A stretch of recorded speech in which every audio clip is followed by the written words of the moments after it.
السلام عليكم ورحمة الله وبركاته. أهلا بحبايبي حبايب قناة إيمان والحاجة. النهاردة معايا روتين جامد جدا، عندي غسيل وتنشير وكمان عندي غدا. العمال اللي لسه مكملين في شقتي القديمة، فهعمل لهم النهاردة غدا في تفاصيل كتيرة قوي في الفيديو. تعالوا معايا نكملها مع بعض. اول حاجة هنا انا قلت انا صاحية بدري جدا، الساعة 6 دلوقتي. قلت اول حاجة احط دور غسيل على ما انا الف كده شوية في الشقة، يكون الغسيل خلص، وابتدي اكمل بقى ايه شغل الغدا وتحضيرات الغدا والكلام ده كله، لان الغدا هياخد مني وقت، وانا عايزة الناس على ما يخلصوا يعني يبتدوا يجوعوا يعني يكون الغدا بتاعي جاهز. فهنا بحط الغسيل. انا بتضايق الغسيل لما الناس بيجوا يحطوا الغسيل في الغسالة، بيجيبوا الجلابية بيحطوها كده عادي، فممكن من غير ما يكلفتوها. انا بصوا لماها ازاي، في ناس بتحطها بحالها كده، يعني انا شفت روتينات البنات بتحط الملاية او الجلابية بحالها. طب ما انت كده هتلفلك على الغسيل، مش هتبقى كل واحدة براحتها. المهم انا هحط دور الغسيل دلوقتي. انا حطيت كده كل الغسيل الكمية بتاعتي. هظبط الغسالة على البرنامج اللي انا هغسل عليه. انا الغسالة بتاعتي كريازي، فبتبقى ارقام مش حروف زي ايديال. فهظبط بقى الحرارة، هظبط البرنامج، وهبتدي على اهم حاجة النهاردة اللي انا صحيالها بدري، واجهز تجهيزاتي عشان خاطر ما بقاش مقصرة في حق الناس. انا هنا كنت لميت غسيل وطبقته على مكان، ولفيت في الشقة كده، ألم اللي عايز يتلم واشيل اللي يتشال، بس ما صورتش ليكو، هخليها في روتين تاني. ونشرت الغسيل اللي انا لسه كنت حاطاه في الغسالة قدامكم. النهاردة الجو ساقع جدا، يعني شايفين الهواء عمال يشيل الغسيل، الجو برد جدا يعني، فربنا يستر ما تشتيش بقى. انا مش عندي تندة، فربنا يستر يعني. خلصت تنشير غسيلي كده، وهدخل بقى على المطبخ اجهز الاكل اللي انا هعمله للعمال. احنا لسه الفترة دي برضو مكملين عندنا الشقة القديمة بتاعتي في توضيباتها والسيراميك اللي انا بعمله. ادي غدايا اللي هعمل لهم ان شاء الله صينية بطاطس، وهعمل لهم ده الغدا كله. بوريكم البطاطس المكونات بتاعتها، بوريها لكم لوحدها. البصل والثوم والطماطم والبهارات ومكعب الماجي وبطاطس المقشرة ومجهزاها، وصلصة برضو. وهعمل رز حبة وحبة برضو. انا امبارح كنت مستخدمة العدس، كان حبة وحبة برضو. وهنا انا عندي قطعة لحمة دي سلقتها، بس طبعا ما رضيتش اوريكم، انتوا كلكم شاطرين وعارفين سيل اللحمة. سلقتها وهحمرها، فانا خليتها بحالها كده عشان هقطعها شرايح وهحمرها عشان تغير طعم المسلوق يعني. انا بقالي فترة طويلة قوي مش قادرة اكل اللحمة المسلوقة يعني، فهغيرها منها كمان تنزل متحمرة للضيوف او للعمال اللي هياكلوا، واحنا كمان في بيتنا ناكل منها متحمرة. اول حاجه بقى هعملها صينيه البطاطس. انا بحب اعمل البطاطس ني في ني كله على بعضه كده، فهقطعها الاول بقسمها نصين وشرايح بقى. انا برضو مش هطول عليكم في فيديو يعني، بختصر لكم اختصارات بسيطه يعني، مش هطول حاجات كتير قوي. ان شاء الله باذن الله هدخل بقى على الروتينات، ترويق وتنظيف الشقه، بس بخلص الاول جوله العمال اللي عندي دي. اما اكون فاضيه ادي البطاطس قطعتها، هبتدي بقى ايه اصور لكم روتينات اللي بجد بقى. هنا البصلة انا بحب اقطعها برضو طرنشات زي البصل، زي البطاطس، بس البصلة هقطعها على اصغر شوية، يعني النص بقسمه نص كمان. وبقطع البصلة كده بطرنشات. وشوفوا بقى التركة اللي هعملها معاها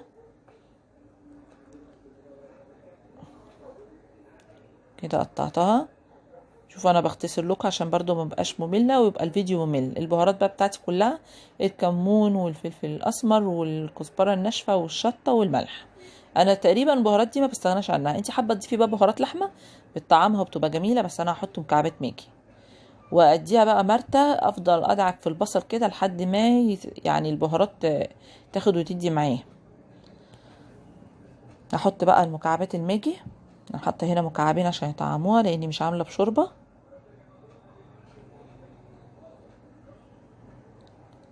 وبرده هحط معلقه الثوم،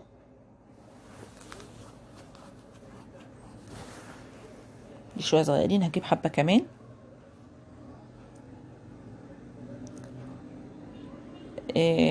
افضل بقى ادعكهم برضو مع بعض، وادعك الميجي افركها كده في قلب البصل واخليها تتغلغل في كل البهارات والحاجه. هعمل برضو البطاطس معاها عشان تاخد يعني من طعم البهارات ومن الماجي ومن كل حاجه. التركه دي بتبقى طعمها حلو قوي، بتفرق. هدعك البصل مع البطاطس مع البهارات كله مع بعضه. طبعا احنا غاسلين ايدينا ومنضفينها، للناس اللي تقعد تقول ياي وباي واللي حابه تلبس جوانتي تلبس، لكن انا ما اعرفش اشتغل غير بايدي، احس كده بالمكونات والحاجه. اكيد انت عمرك ما هتعملي اكل لما تكوني غاسله ايدك ومنضفاها يعني.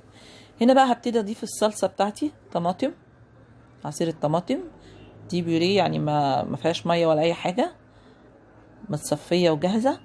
وكمان صلصه الطماطم عشان تديها لون كده حلو.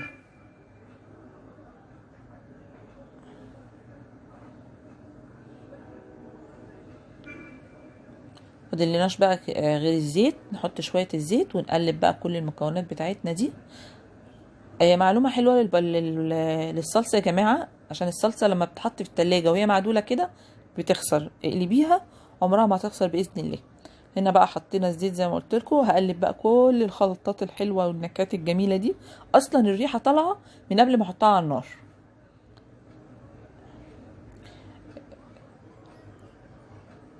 هقلب بقى كل الكلام ده وهحط شويه ميه صغيرين وهحطها على النار عشان تغلي وتستوي. هنا بقى هبتدي اعمل الرز عشان برضو الوقت ما يسرقنيش. حطيت معلقتين سمنه كده محترمين، انا بستخدم سمنه جنه في الرز بتبقى طعمها رهيب، جنه اللي هي صفرة. حبه زيت عشان برضو يبقى الرز مفلفل كده وطعمه حلو.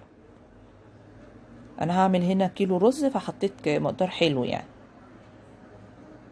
هحمر بقى حبه رز الاول كده، هخليهم ياخدوا لون. زي ما قلت لكم انا مختصره قوي معاكم في الفيديو عشان خاطر ما يبقاش ممل معاكم، فبوريكم بس اول تفصيله وبكمل انا مع نفسي. احنا عشان نطلع لكم بالعشر دقايق بتوع الفيديو دول احنا بنقعد فيهم 4 5 6 ساعات. بصوا اللون بتاع الرز بقى جميل ازاي. انا مش هزود عن كده عشان ما يبقاش طعمه محروق، وهحط الرز والملح، الرز اللي هو بقى مش متحمر، وهفضل برضو احمرهم مع بعض شويه، اقلبهم على النار بالسمنه بالزيت لحد ما يشخللوا كده ويبقى نشفوا من الميه خالص. واكون مجهزه جنب الميه، انا ما عندي مش هحط شوربه، فهحط مرقه ماجي فبتطعمه قوي قوي قوي. هحط ميه اهي، ميه اهي، وادي مكعب الماجي هيديله طعم الشوربه بالظبط.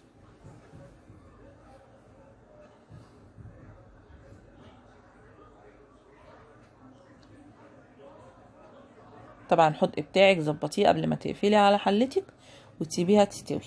دي كده خلصنا من الرز. هندخل على قطعه اللحمه بتاعتنا اللي مسلوقه وجاهزه. انا كنت سلقاها امبارح بالليل ومجهزاها على اساس الصبح اما اشتغل على طول. انت طبعا لما يكون عندك عمال بياكلوا بدري ما بيتاخروش، يعني على الظهر لازم يكون الاكل ده كله جاهز، وقبل الظهر كمان، مع ان والله مجهزه لهم فطار يعني.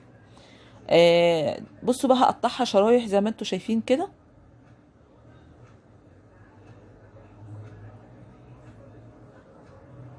هعمل بقى كل شريحه، مش هخليها رفيعه ولا تخينه، هخليها سمكها مناسب يعني. اهو شايفين الحته الزياده ديت ملهاش لازمه عشان يبقى شكله حلو، تبقى دواير دواير كده، قطعه زي البرجر يعني او اي حاجه زي كده، وفي التحمير بتبقى جميله. هحمرها بقى في سمنه، في معلقه سمنه جنه كده، وهتشوفوا شكلها. انا مش هحمرها على الاخر، هخليها نص تحمير عشان ما تنشفش. شايفين السمك، قطعه محترمه كده. هقطع انا بقيه اللحمه برضو واوريكم بقى اللحمه بعد ما تحمر. بصوا شكلها، لا هي حمراء خالص ولا هي بيضه. وادي صينيه البطاطس اتسبكت وبقت زي الفل، وشويه الرز بتوعي يعني بسم الله ما شاء الله، شويه اكل زي العسل. بألف هنا وشفا للي هياكل. يا رب الفيديو بتاع الروتين النهارده يكون عجبكم، يكون دمه خفيف عليكم، ما يكونش ممل، وتشجعونا بلايكات. والسلام عليكم ورحمه الله وبركاته.